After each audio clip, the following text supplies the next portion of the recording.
मध्ये कोरोनासारख्या महामारीने धुमाकूळ घातला, ज्यामध्ये लाखो लोकांना आपला प्राण गमवावा लागला। कोरोनाचं संकट कमी होत असतानाच आता पुन्हा एकदा जगाच्या चिंतेमध्ये भर पडली आहे, कारण जपानमध्ये एक असा विषाणू आढळला आहे जो मांस खातो।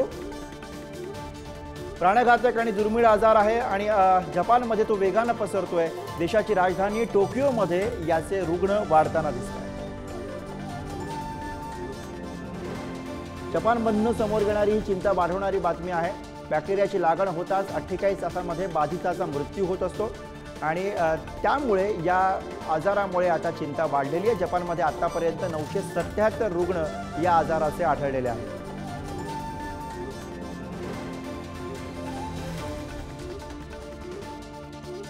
तर या बॅक्टेरियाने चिंता नेमकी का वाढवली आपण बघूयात।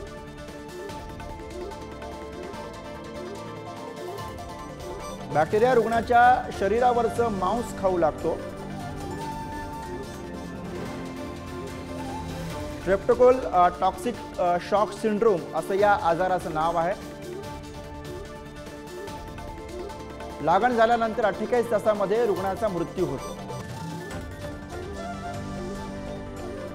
जपानमध्ये आतापर्यंत 977 रुग्ण आढळल्याची माहिती आहे। लहान मुलं आणि वृद्धांना याचा सर्वाधिक धोका असल्याचं कळतं।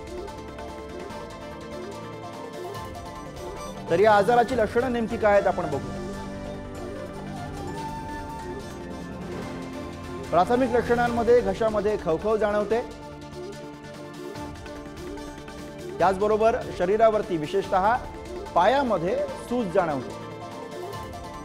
त्यानंतर हळूहळू ही सूज सर्व शरीरावरती दिसू लागते।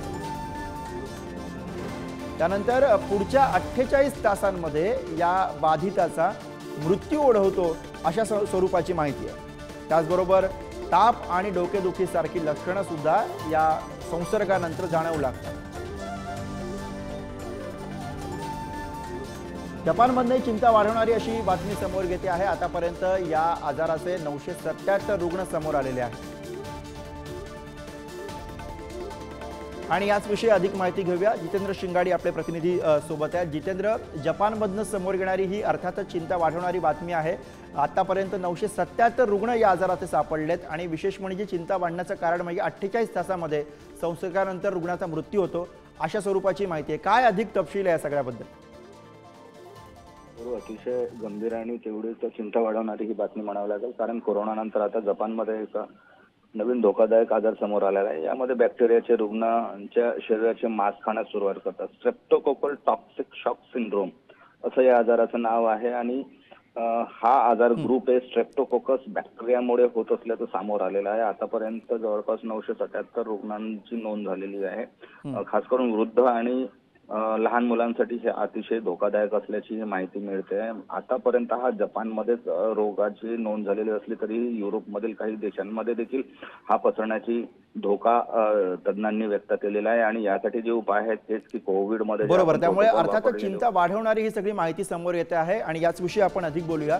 अश्विनी तायडे संसर्गजन्य रोग तज्ञ सध्या आपल्या सोबत आहेत, त्यांच्याशी अधिक बोलूयात। अश्विनीजी, असं आहे की एकूणच कोरोना नंतर आता अशा प्रकारचा कुठलाही नवा आजार आला की स्वाभाविक आहे की लोकांच्या मनामध्ये भीती असते, ही सगळी माहिती बघून धडकी भरत असते। त्यामुळे आपण एक समजून घेतलं पाहिजे नेमका हा आजार काय आहे, किती गंभीर हा असू शकतो, याविषयी थोडंसं सांगाल? नमस्कार।